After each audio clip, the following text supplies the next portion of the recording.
Welcome everybody. Good morning to you and welcome to the launch of the Corporate Mental Health Alliance Australia, which is a business-led, expert-guided member organisation dedicated to providing mentally healthy workplaces for all people. Before we begin, I'd like to acknowledge the Gadigal people of the Eora Nation, the traditional custodians of the land where I am today in the Sydney area, and I pay my respects to elders both past, present and emerging. And I'd also like to acknowledge those of us with a lived experience of mental illness and those who love and care for them. So later in this hour, we're going to ask you all watching through your computers, wherever you are, to participate, if you would, in our panel discussion that's coming up. We want to hear from you. We really do. In the live chat section on the right-hand side of my screen, I can see all the questions that you send through and I'm watching with interest. So you can send in those questions and comments via that chat function, which I'm sure you can find on your screen. We are live, so please think about the sorts of questions you want to ask and keep in mind that the event is being recorded and will be made available to view again later after this event. Before we come to that important panel discussion, a few introductory remarks. Three people I have to introduce. To begin, Steve Worrall, the Managing Director of Microsoft Australia, who is also the Chair of the Corporate Mental Health Alliance Australia. We will be joined in just a few minutes by the Honourable Greg Hunt, MP, the Federal Minister for Health in Australia. During this extraordinarily busy time of COVID, I think it speaks volumes that Minister Hunt has taken a special interest in this initiative and is rushing from a meeting to be with us this morning.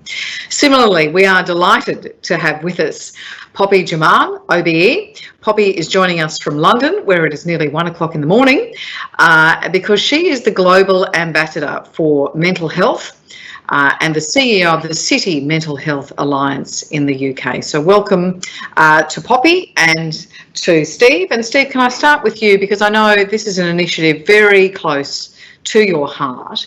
Tell us a bit more about your hopes and aspirations for the Alliance here in Australia. Well, thank you so much, Ellen, for the kick-off, and let me just quickly acknowledge also the Minister, to thank him very much for his time. As you said, he's just on the way to the meeting, but it's wonderful to have his participation and engagement. Also to Poppy, it is very early, about 1 o'clock in the morning. So Poppy, thank you so much for joining, and of course to the other panellists who we'll get to in a moment. But Ellen, to your question, mental health is an issue that impacts so many Australians. In fact, it's estimated that something like 1 in 4 will experience some form of poor mental health during their lifetime. And the Alliance, in a way, for me, addresses what I'll describe as the issue of our time. We, as a group of passionate business leaders, thought that we should come together to address this concern, because we see it playing out every day in our organisations, and we all acknowledge that there's more that needs to be done. From an economic point of view, we know that last year's Productivity Commission report has highlighted the economic impact to our country, an estimate of $51 billion of lost economic output as a result of mental health issues. And indeed, when you ladder up other related costs, it's about $180 billion to Australia in total. We also know over the last 7 or 8 months through the pandemic that each of us in so many different ways has been impacted by the lockdown, the restrictions and the implications of dealing with this health crisis that has only added to the stress and anxiety that people are feeling at work, at home and indeed in our communities. And it was that idea, the thought that we as business leaders could and should come together to help normalise this conversation so that we talk about mental health just as regularly and normally as we talk about physical health. Now, Ellen, the Alliance is modelled on the City Mental Health Alliance in the UK, of which Poppy will hear from in a moment, is the leader. In fact, Poppy set this up with her team some years ago, back in 2012, has established a chapter in Hong Kong, and we're delighted today to be launching the Corporate Mental Health Alliance for Australia. We have a twin mission, 2 ideas that we want to pursue. The first is that we want to share credible practice. None of the business leaders involved in the Alliance would suggest that we have the answers, only that there are practices that we're all employing inside our organisations that in many cases are working, and there is a gap that we continue to see where we'd like to continue to improve. And it's through working together that we think we can indeed do just that. The second thought is that we want to be business-led but expert-guided, and we've been delighted to be working with so many professionals in the mental health landscape, some you'll hear from today, who've given their time to help us think about how we continue the work so that we can raise the bar to create the most psychologically safe workplaces in Australia. Now, this isn't a normal membership organisation to the extent that we don't exist to just serve our members. This is an issue that impacts organisations large and small, private sector, public sector. It's a community issue, and the Alliance has been set up so that we can share openly all of our learnings and make available the stories that we feel can help to normalise this conversation. And so, Ellen, my last thought before I pass back is I want to say a huge thank you today to the founding members and participants that you can see on this screen, to AIA, to Allianz, to Bunnings, to Clayton Utz, Coles, Combank, Deloitte, DLA Piper, Johnson & Johnson, Kingwood Mallisons, KPMG, Microsoft, Minter Ellison, PricewaterhouseCoopers, and of course Woolworths. A massive thank you from me to each of the passionate leaders inside these organisations that have come together to form this alliance to help companies across Australia address and deal with this most important topic. I'll also acknowledge the experts who are advising us. I won't go through those, but you'll find them on the website. Ellen, I'll pass back to you. Thanks so much, Steve. Poppy, I am so interested to hear from you about the idea, the initiation of the idea behind this idea of a corporate mental health alliance. You know, when I read about the work that you've done, the scope of the ambition is huge. This notion of redesigning the world of work to be mentally healthy workplaces. So how does corporate collaboration play a role in that? What is the role?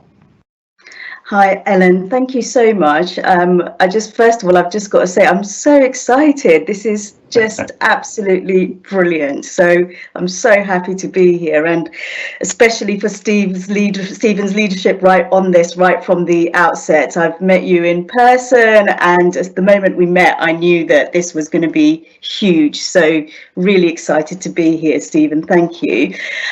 Look, we have to be radical and relentless in our expectations of ourselves, our communities, and our workplaces to do better on this. Every 40 seconds, someone somewhere in the world is dying by suicide. And I just think that workplaces are a cornerstone of society. And we have a responsibility as leaders within workplaces to ensure that not only people come to our workplaces to do their jobs, but also for it to be part of their well-being toolkits. It's not good enough that we prevent mental ill health from happening. It's actually really important for business prosperity as well as human flourishing that we create cultures, like Stephen said, that are psychologically safe, that we can bring our whole selves to work, and we can expect to be heard, listened to, and our health to be enhanced by our jobs, by our fellow team members, by our bosses. And I suppose, where does corporate collaboration fit into this? That only happens when leaders across multinationals come together and go, in our day jobs, we may be competing in the market, but when it comes to mental health, we are being radical and we are being relentless in our efforts. And one of the ways that we're demonstrating that is by coming together to solve this world problem that isn't going to go away with any one of us doing it ourselves. So I think that is the opportunity here, acknowledging that we have a big issue, acknowledging that we have an opportunity to come together and create change, and then taking action. And I think one other thing that I'd want to say to that, Ellen, is people like me that have been working in the mental health world with my own lived experience of poor mental health throughout my life. You know, I am of course going to be an ambassador for this. I am of course going to stand up on platforms and say, look, you know, we all need to work together. But actually, it's when people like Stephen, Microsoft, Deloitte, KPMG, PwC, the members that we've just talked about, the big brands, who people go, well, you know, why are these big brands and these leaders talking about mental health? That's when people really listen. So for me, this is also about allyship, creating this collaboration of global leaders, multinationals coming together in a single voice, saying that we're going to create a better world for our next generation, I think is not only the right thing to do, it has a huge impact on business reputation. It means the younger generation are attracted to you guys to work for you. And we know that the younger generation are now more than ever purpose-led. So I think that's my sort of thinking behind bringing big brands together in this way, who are inspiring this change, Ellen. That's wonderful. I think that's a perfect introduction, Poppy and Steve, for our panel discussion as part of this launch. And I can see wonderful questions, terrific questions are coming in already. So let me introduce three more panellists. Lucinda Brogden, AM, is the chair of the National Mental Health Commission and the chair of the Mentally Healthy Workplace Alliance.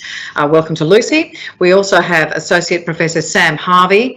Sam is the chief psychiatrist and head of the Workplace Mental Health Research Program at the Black Dog Institute. And finally, Marg Walford in the red shirt, Regional Operations Manager, Queensland South at Bunnings. So welcome to all three, and to Poppy and Steve for the five-person panel. And let me start with Lucy Brogden. Lucy, I feel like we've started to have this conversation, you and I, which is wonderful. And the way in which we've just heard Poppy talk about radical and relentless. And you said something to me the other day where you say this has got to go, mental health in workplaces has got to go beyond yoga and fruit bowls, which is telling it like it is. Talk to me about that. Look, Ellen, it's so much more than yoga and fruit bowls. It's really respecting and taking that moral imperative that we know that good work is good for you, and workplaces have a strong role to play in both prevention, supporting recovery and increasing participation, and to see this group of organisations come together to share credible practice but also evidence-based and well-informed practice across such a number of their employees is such a positive step forward for Australia and Australian workers. Yeah. And do you feel like there's been a lot of consciousness raising about mental health? Do you feel we are at a moment now where that's the sort of slowness of the evolution of understanding of mental health issues at work and beyond is suddenly ramping up? Look, I think it might feel to some like it's suddenly ramping up, but we've seen incredible commitments from government, and I noticed that the Minister has now joined us, which is fantastic. But governments across the board and workplaces suddenly really appreciating. We say off the tip of our tongue, our greatest assets are our people, but actually as a nation, our greatest assets are our people. It's the mental wealth of our nations. But for every workplace, it's the individuals, the people that make them strong, productive organisations that would be nothing without people. And so to actually see this coming together, Poppy's work, Sam's work for many years, really coming to play, and seeing governments recognise this at the highest level. This is something that the Commonwealth government supported in Australia, and various state governments are also investing substantially in. It feels like a moment, doesn't it?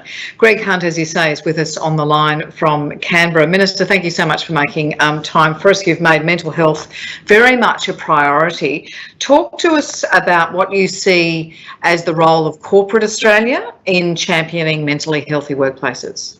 Sure. Thanks, Ellen, and to Lucy, to Poppy, to Sam, to Steve, to everybody who's there.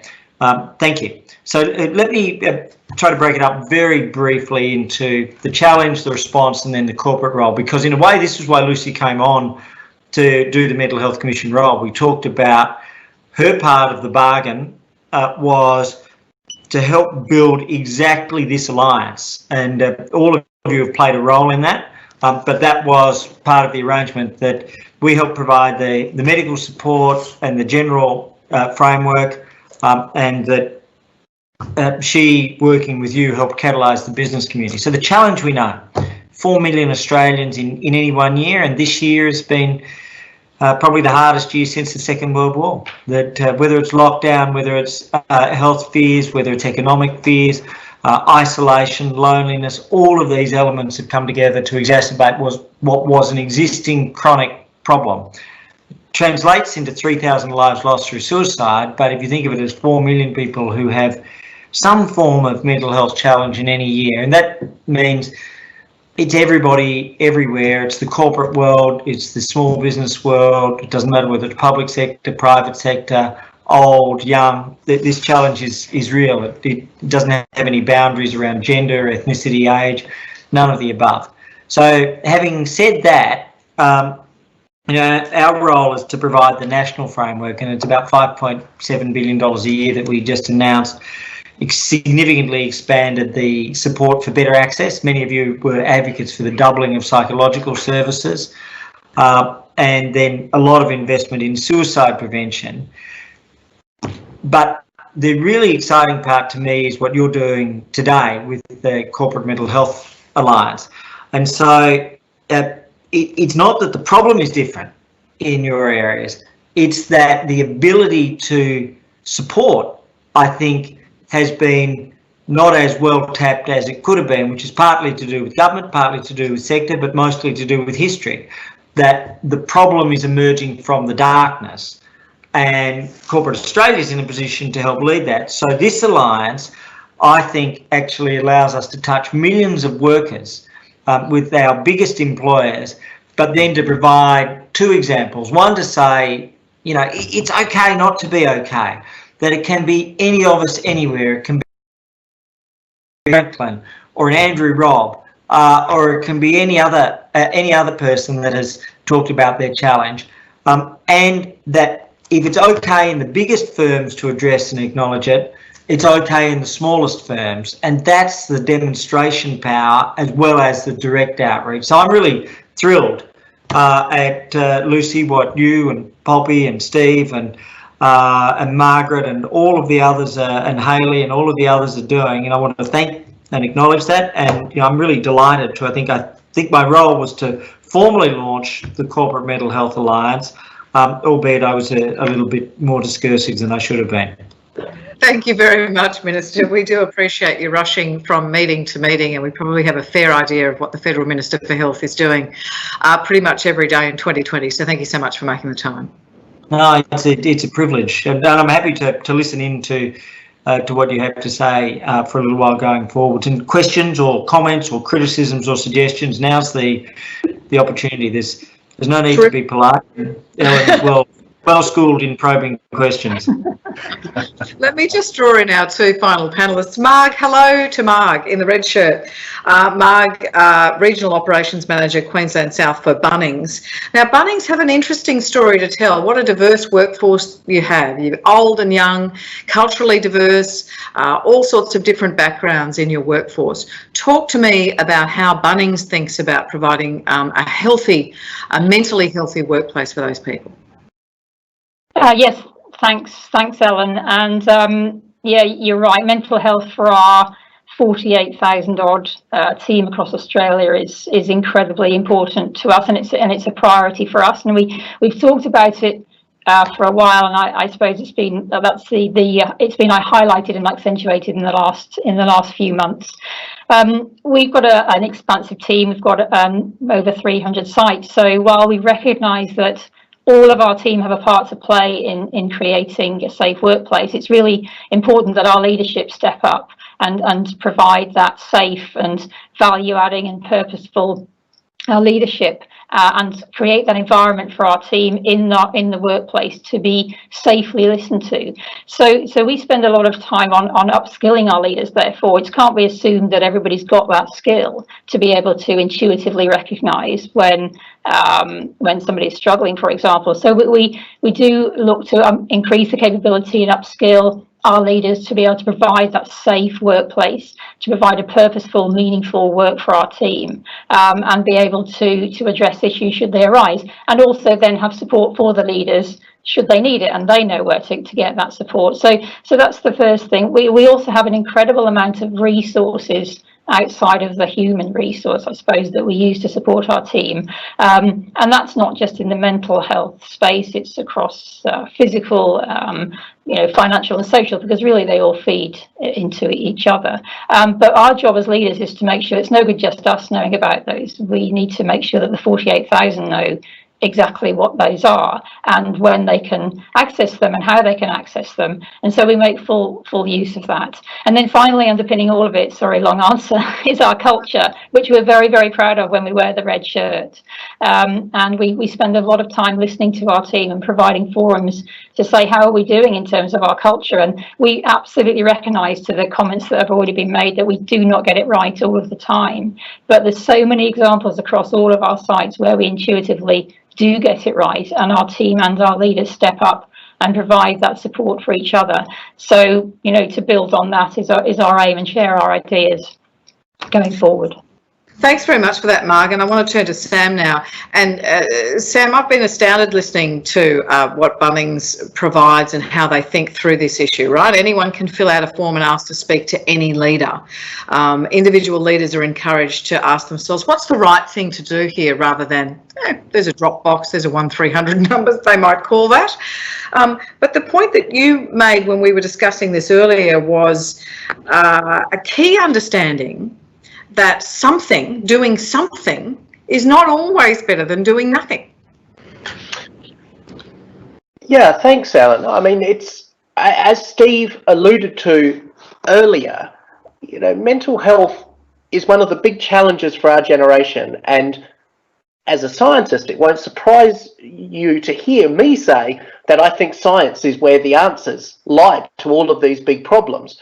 And so I think, going back to your question, you're right. It's a great victory for us to have some of the biggest organisations in Australia wanting to talk about mental health. But to me, the even more exciting thing is that we're going to let the science lead us in what we do, because we're not starting from zero knowledge here. We've tried things in the past that we know haven't worked, and the worst thing we could do is to repeat those mistakes. So absolutely, there are some things that we might do in the name of workplace mental health that are not helpful. Perhaps the best example from recent decades has been debriefing, where we used to think that when there was a major incident in the workplace, the best thing we could do was to get the psychologists in, to get people talking about it, that had to be a good thing. What we found when the science caught up was that no, it wasn't a good thing. If anything, it made things worse. It got in the way of people's normal recovery. So now what we have to do going forward is saying, it's great that we're talking about mental health. It's great that we're interested in doing stuff about mental health, but let's make sure the things that we do are actually helpful and that are helping people utilise all their own and resources and the support around them, and not getting in the way of it, and not devaluing the conversation by having a one-off event for World Mental Health Day and then not following it through with actions over the rest of the year. And, that's what really matters. It's what we keep on doing, not what we do at a single event.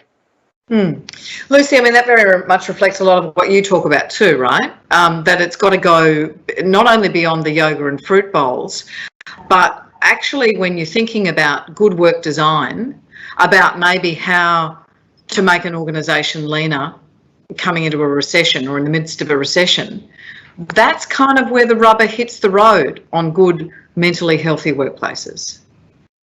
Look, absolutely, Ellen, and workplaces are undergoing incredible change, particularly this year, as suddenly everybody's out of their offices, or if they're staying in their workplace, it's in situations that have incredible pressure put on them. They're frontline workers, wherever that might be, in retail, in healthcare, out in the community. And so it's been really important that we provide good support to all our workers in that capacity.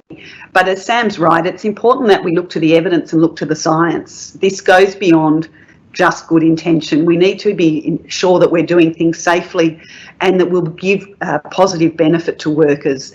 To just tell them things like, oh, you need to be more resilient, particularly in the workplace context, is something that really gets me a little bit irritated, because often we're asking people to be more resilient to overcome something toxic in the workplace. And so I think one of our leading experts in Australia, Tony LaMontagne, is quite clear that actually workplaces need to look at addressing the negative before they start bringing in too much of the positive. We've all hired very intelligent, capable people, and they will see through that. Sam, I saw you wanted to add to that conversation.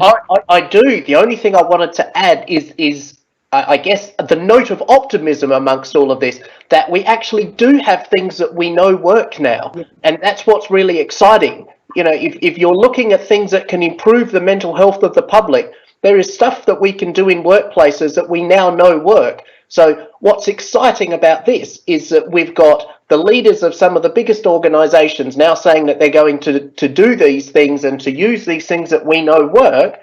You know, that's about as good as it gets in terms of improving the mental health of Australians.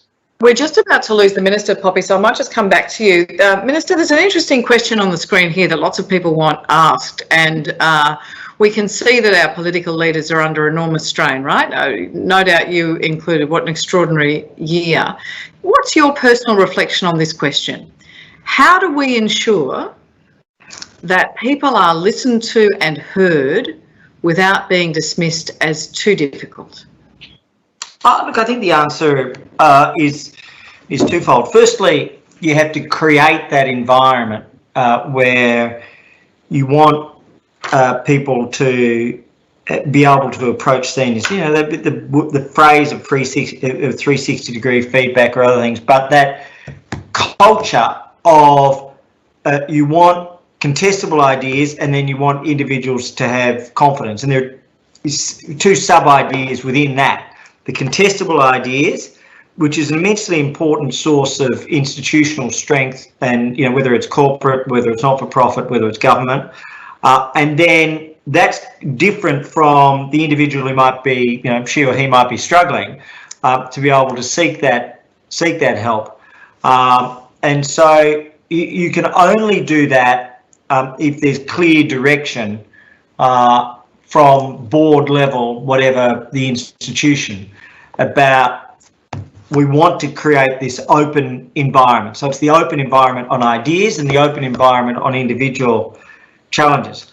Then secondly, outside the open environment, then I think that's within the entity, there's the national role of that conversation. I think what I'd like to take from here is what we've done with corporate Australia, but with the Mental Health Commission, with corporate Australia, with government, and then Lucy, you know, to put together a little coalition out, you know, a meta coalition to talk about this idea of whatever your institution, you're not too small, you're not too big, to be the open environment and to create that focus on mental health, but not mental health as victimhood, but mental health as a part of life that can be any of us at any time. And, you know, Poppy, I've seen your work and history, and, you know, for us to have you with us, I'm sorry we haven't been able to engage directly, but to have that culture, I think, is immensely important within the institution. But our task out of today is to take your achievement and to turn that into a national sort of cultural move, government, civil society, corporate, large business, small business. Thank you so much, Minister. Much appreciated. Appreciate your time. I apologise, I better keep going. Thanks, Ellen. I'll see you on the drum. You've never had me on. Thank you. All right, cheers. Thank you. There's a wonderful question that's come through here. Tough questions coming through from the folks watching. What responsibility should businesses take for reducing workplace risks that might cause or exacerbate mental illnesses? A lot of commentary tends to be around support for mental well-being, but not grappling in the role of workplaces in producing, and I think Lucy went to this earlier, producing negative mental health outcomes, example, stress, overwork, bullying, etc. Yeah, that's a great question, isn't it? And I think that there's three prongs to my overall strategy for mental health. Well, first is socialise the agenda. So if you as an organisation have never talked about mental health, it will feel a bit weird that we're suddenly talking about it. So actually, and people, that last question, that too difficult question, that really touches my heart, because I think that demonstrates the stigma that is in society. So if I speak out, what are the labels that are going to be put on me? And will I then be seen as weak or trouble or difficult? So therefore, actually, does that mean there'll be a fast track exit out of the job and the workplace for me? And that's the fear that we're dealing with here. So I think leading with courage and curiosity and listening with our hearts has got to be the number one thing that people managers, leaders do. So socialize the agenda, skill up the workforce, so that people, to Sam's point earlier, is actually get the evidence, teach people how to have a conversation, when to have a conversation, what's the right process. And the final thing is sustainability. And I think that's what the minister was just saying. If we, to sustain this and create a different environment within the workplace and in society, we all need to work together in this sort of meta collaboration. So I think, so in terms of back to the question, Ellen, I think it's really important that we lead with vulnerability as well, because in order to create a safe culture, all of us have to acknowledge that this is a normal part of being a human being, and we've all experienced different levels of stress, and we've all got our own strategies. So talking about lived experience isn't just about the illness model, it's also about the wellness model. What keeps us well, and those are real gems that we all need to share with each other. Steve, talk to me about the role of leadership in all that. Well, I think leadership is crucial, Ellen. And back to the former question and then a quick comment on leadership. We know, if you look at this dispassionately, we know there are legal obligations for the leaders of and executives within businesses to create psychologically safe workplaces. And where that's not the case, then legal action has been taken. We've seen examples of that around the world. Economically, we've already established the case for change because of the enormous impact this is having on our nation at a time when we really need every lever working as strongly as possible to help get people back to work and to get our economy back up on its feet. But perhaps most importantly, Ellen, I think there's a moral obligation that leaders have, and that's not just us here on this call. Leadership shows up in organisations across the board, and it's about all of us acknowledging that this is an issue that impacts us in the workplace, it impacts us in our communities, it impacts us in our families. And I think if we boil it down, what world do we want to create and live in and work in ourselves, let alone what do we want to bequeath to our kids? And I think there's a very clear case for change, and it starts with leadership. So perhaps the final comment, Ellen, to your last question. It is about leaders using their face, their name, their voice to tell their stories so that we can normalise this conversation. And as I said at the opening, we want a conversation about mental health to be as regular, as normal as one about physical health. And hopefully through the stories that you'll see on the website from the leaders involved in the Alliance, that we're starting to make great progress in that regard and helping to achieve that normalisation. Maybe I'll just pop to Marg if I can, just before I go to you, Sam. Marg, just give us some examples. I mean, wherever you have a retail environment, you have to prepare people for abuse. Now, that can be a chart in the lunchroom, or that can be a sense that I gather that you have and leaders in your business have of asking themselves, oh, this person's not my direct report, but what's the right thing to do here? So can you think of an example, no names, no pack drills, of somebody who's had a really difficult thing happen in a Bunnings store and the response to ensure that they are okay? So I think you're talking about a leader to a team or a colleague to a team. So it's created from ourselves rather than outside, say, for a customer. So look, I think, yes. And like I said before, we don't get it right all of the time. But what we do strive to do is when we get issues like that we deal with them professionally and quickly. And there are a lot of avenues for said team member to access should they need. So if they can't go to their leader, or their leader is in fact the issue, then there are a myriad of other leaders, and they know that, so that they can go to, or we have a human resources department, or we have external agencies that we use that our team are aware of. And again, our job is to make sure that our team are aware of all of those things. And then it's incumbent on us to properly investigate and go back and address that issue. And then I think subsequent to that is learn from that issue, and where we can share the learnings and all move from that. And to Sam's point, it's important that we take the evidence, but we've got evidence sort of right there in front of us that we must learn from and make it stronger, both for that individual and then for the wider business. And do you have a sense if there is an incident in Queensland, even outside your area, that's something that you personally need to involve yourself in? Well, I mean, me personally, it depends on whether it's within my remit. If it lands in my lap in whatever way, shape or form, and as you mentioned earlier, we have internal communications where any team member in the company could contact me directly. They can contact our managing director for that matter, and we take it upon ourselves. We think that's a privilege for us. Yes, it's unfortunate that they couldn't address that locally, but if they've addressed it with somebody, that's a good situation for us. And then we will take that issue and we'll work through it either individually ourselves, or we would throw it out to a wider audience. So yes, absolutely. That could and has happened. I have no expertise in hardware, Marg, but that sounds great to me. Sounds like a good place to work. Sam, you posed a devastating question when we were talking prior to this, a question for leaders, and that was if someone was looking at you, leader, what would they think your priorities are? What a dreadful question.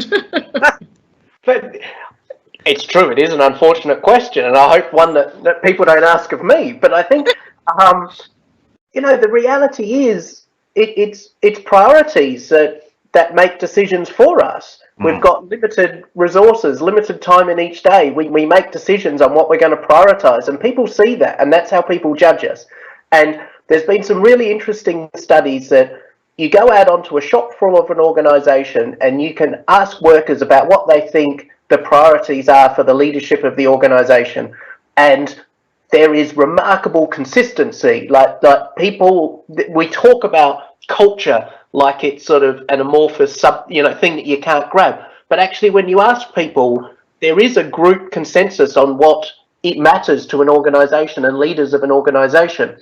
And the most important thing you can do in terms of worker mental health is to make sure that well-being is a priority for the leadership and that it's obvious in the decisions that they make.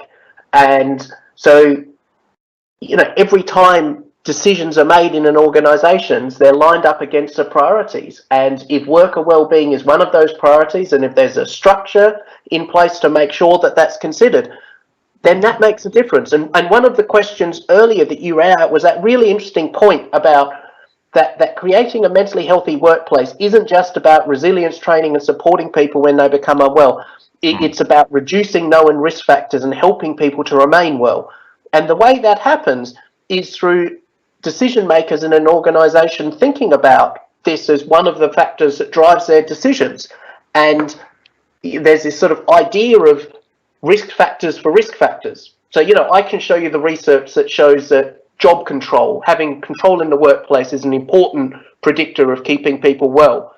That's great. What predicts how much control workers have? Well, it's whether the senior leaders who are making decisions are aware of that and are thinking about that when they make decisions. So if you want to change these things, rather than going and measuring each risk factor, you make sure that the people at the top are considering these things when they make decisions, and then that flows through the organisation. Lucy? So, Ellen, I think, and Sam's touched on some of this, and we opened this session today talking about the 1 in 5 Australians and those numbers, but I think when it comes to workplace mental health, it's 5 in 5. 100% of us have mental health. Some of us will experience mental ill health.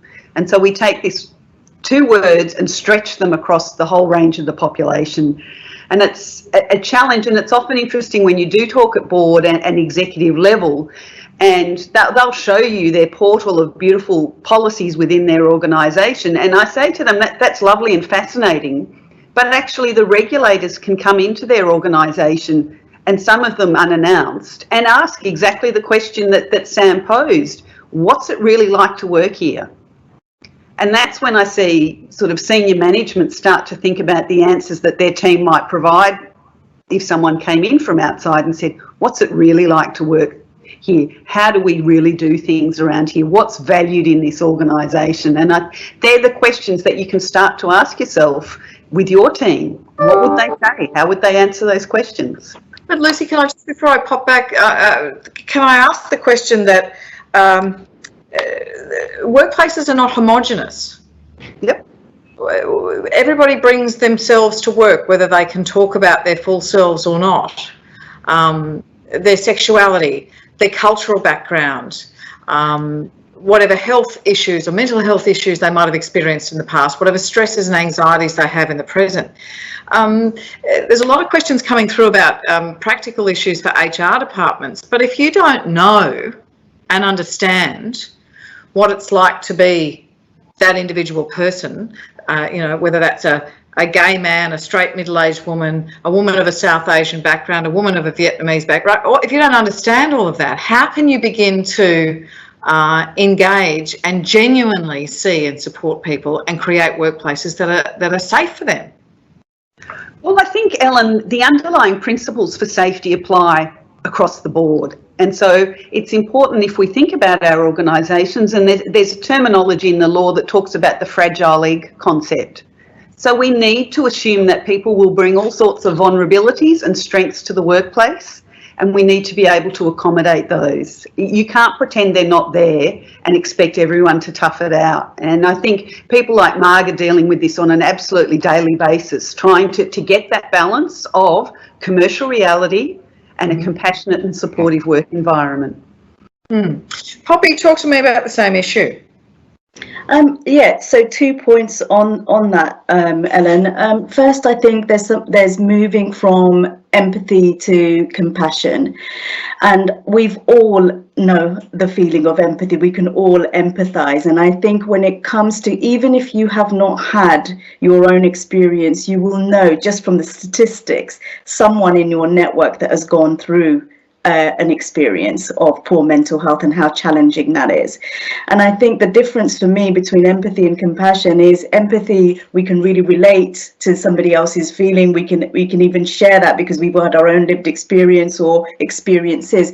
But compassion is moving it into action, which is what we're doing here with CMHA, with, so we're all coming together and we're going to act to create change. And I think that applies on a personal level too, is moving us as individuals from empathy to compassion. And there's two sides to that. One is actually really understanding what people go through, what the struggles are, and being able to sit with that. And then the second thing is, to Sam's point, is here's a plethora of things that we can do that sit either within socializing, skilling up, or sustaining this change long term. Maybe a quick question to Steve. I'll whatever comment you want to make, but let me just read this question to you. 81 people like this question, Steve, and you get to answer it.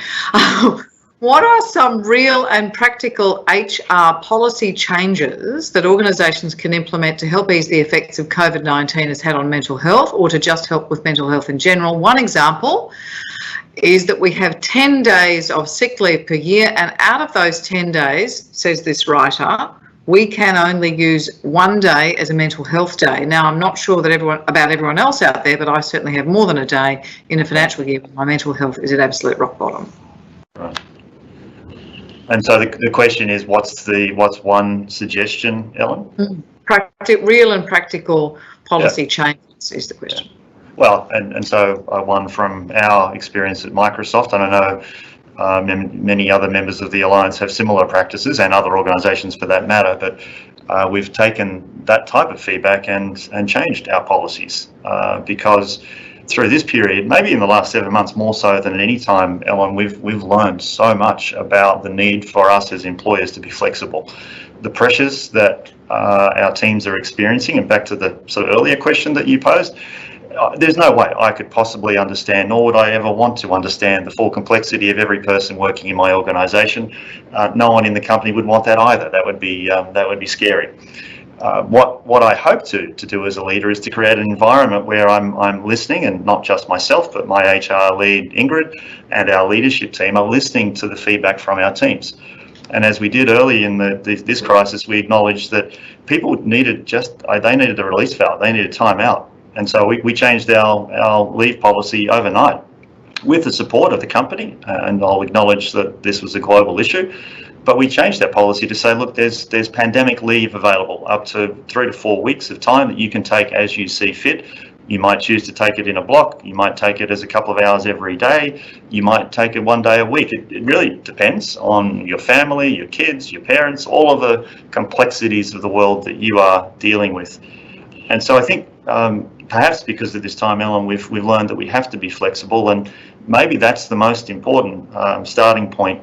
Back to a comment Lucy made earlier, which is for businesses, let's stop doing the things that are taking us backwards or aren't helping, and let's just do the things that we know are heading in the right direction, acknowledging that we don't have all of the answers and that isn't the sum total of our efforts.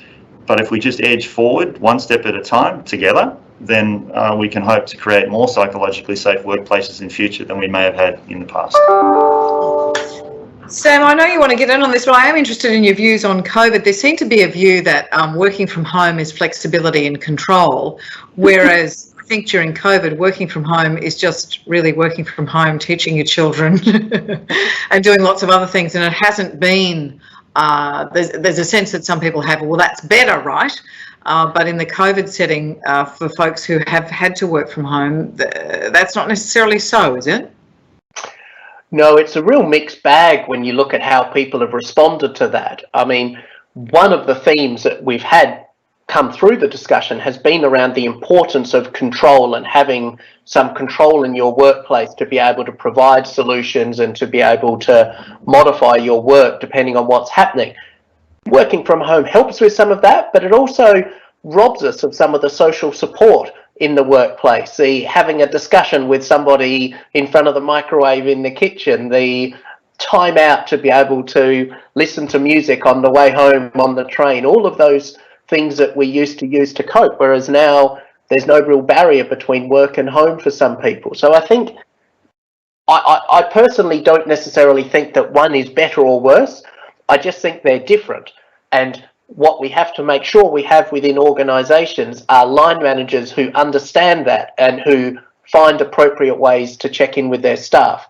And the one point I'd make on top of that, we've had a lot of discussion about the importance of senior leadership in organisations, and that's absolutely true. But I would say equally important, particularly in big organisations, is the role of managers, you know, line managers, middle level managers, because they're the ones that are there on the shop floor. They're the ones that have to be able to respond to people. There's no point an organisation rolling out a program that makes it easier for people to put their hand up and ask for help or ask for flexible working arrangements if you don't have a management core within that organisation who know how to respond to that. And I kind of got on my soapbox earlier ranting about the importance of evidence in all of this. I can back that up with evidence because we've shown you can teach managers to do that in as little as 3 to 4 hours. So this is not something that some people are just born with an ability to do it. You can train people about how to have those conversations, about how to watch out for when people are struggling. And they're the type of evidence-based interventions that we now know can make a big difference in an organisation. Harvey, I'll come back to you in just a sec. Marg, here's a question. What is the best way as a junior to challenge dismissive or unhelpful comments or responses when mental health issues are being raised? That's a good question, and we have a lot of young people working in our team for sure, particularly out in the stores. So again, I think just go back to the answer of there's always more than one person that you can go to. That's the advantage of having a large organisation. So I would really encourage that young person to go to another young person maybe that may have more confidence or another avenue that they can suggest. There's always more than one avenue, and we have it as a large organisations, and I'm sure that other large organisations have that too. So that's what I would say. Just don't stop. If at first you don't succeed with that you go and try, even if it's just a friend or a colleague, and they can then suggest something else for you. Poppy? Yeah, I just really add to that. Peer support is such a big protective factor, and many of the members in this country have set up mental health networks. We've set up something called Thriving from the Start network, which is under 30s, people in early careers across the whole of the city. So you can be anyone working anywhere in the city and join that, because that group are particularly vulnerable. One of the comments, Ellen, that I've heard repeated in our community, in our workplace communities here in the UK, is some people are feeling like they're living at work with the whole new patterns of working from home. And I think that's something that we've got to watch out for. I think, creating a healthy culture isn't subject to a building. Creating a culture nowadays exists in 100,000 different homes in our offices. So how do we actually reach that? Some people have had the multiple accumulative stressors build up in lives during the pandemic. So home working, parenting, caring for elders, all of those things that everybody will be familiar with. And I think there is also a responsibility here during pandemic and over the coming months, more so than before, around making sure that we're mapping where the hotspots are, for example. So where are people are most vulnerable? If young people are living at home on their own, are women more likely to lose jobs? Are people living in multi-generational households where social distancing is difficult, so therefore their risk is higher? So how do we as business leaders respond to the pandemic with a mental health lens, by identifying vulnerable communities and making sure that then we are really pushing the mental health resources towards that in a very targeted way. So I think diversity and inclusion is really important. Just quickly, we're running out of time, Poppy. Just a quick one. We're talking about people in work. There's going to be a lot of people in the next 12 months out of work. What are the responsibilities and strategies that need to be considered for that great army of jobless folks in our world? Yeah, and I think that goes back to that partnership that the Minister talked about, societies, all the different parts of society, government, communities and workplaces working together on this. And I just say one thing to workplaces that are planning for the changes that are coming is apply kindness and compassion to your approach. Some of these decisions are going to be really difficult. They're going to be difficult for leaders to make them as well, but actually applying kindness and compassion on the journey will go a long way. Oh, that's wonderful. Kindness and compassion along with being radical and relentless. Maybe final comment from you, Lucy. You talk about the need for organisations to orchestrate ways for people to depart with dignity. Absolutely, Ellen. I think I've been to many organisations and they'll say to me when I ask them about, do you have any regrettable departures, people that you're sorry to lose? Oh, no, everybody we lose, that was intended. And I find that intriguing because that then reflects very badly on their hiring practice and they don't want to want that one at the other end of the spectrum. People will come and go out of our organisations. We know that you don't just start at, come in on a cadetship and retire from the same organisation. But for some reason, organisations seem to feel quite slighted when people leave and don't allow people to leave with dignity, and particularly the square pegs in round holes. Better to support those people onto the next phase of their journey than to just throw them out the door with no respect at all. And we see that very often and it's really heartbreaking. And I think, as Poppy was saying, we are going to see more people losing their jobs. And it's really important, we say in financial services, know your client, know your employees. People will be making tough decisions, but know your employees. Know those that mightn't take the news as well. Think about how you can best support them into the medium term. This is going to be tough times for all of us, but the more people we can allow to leave with dignity and support on that exit, the better off we'll all be. And just very briefly, Lucy, do you worry in an increasingly competitive job environment, and there's questions coming through about this, that if you are a person who lives with complex mental health issues, finding fulfilling, purposeful work will become harder in these times? Look, sadly, it's always been hard, and Australia does not have a good record when we look at the OECD on employing people with complex mental health issues. It's something that we all need to look at. And while I don't want to load up the Corporate Mental Health Alliance with tasks straight away, I hope that it is on their horizon to really think about, good work and job design practice that will allow those people living with more complex mental health issues the opportunity to participate in some really great organisations. So, Steve, we're nearly out of time. Can I ask you for a few final comments, if you would? Well, I'd love to. Thank you, Ellen. So, first comment would be a massive thank you to yourself and, of course, to all of our panellists today and everyone that has been on this journey over the last 18 to 24 months to get to this point. It is just the beginning, but it's an important milestone today, and there have been many people who've contributed a great deal. So I just want to acknowledge all of that effort. Ellen, as we've established, the Alliance is intended to help share credible practice and to be business-led but expert-guided in that process. And as Lucy is, regularly reminds me, there's so much for us to do. But I believe the heart of this Alliance is all about the idea that together we will be stronger. And it's this idea of sharing the learnings that we have and being able to understand the progress that particular organisations are making and how they address this issue and how we might leverage that is at the heart of the Alliance.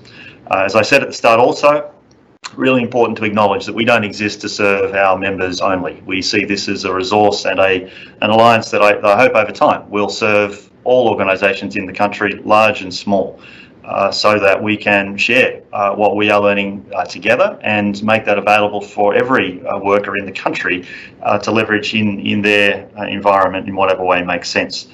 And I think final comment, Ellen, of course, as we've learned over the last 7 months, more so than any time in my living memory, that COVID-19 has taught us that we are very much in this together, and it's through working together that we can aspire to create a better environment for us all, and in this context to create better workplaces for Australians, large and small, public and private sector. So back to you, Ellen. Thank you. Thanks, Stephen. My thanks very much to the panel, to Lucy Brogden, to Margaret Walford, to Sam Harvey and to Poppy Jaman. Top Poppy, 2 a.m. Off you go to bed. Thank you so much for staying up for us. And for further information on the Alliance, its members and how your organisation can join, head to the website. The details are in the chat function. Thank you for your questions and thank you so much for joining us.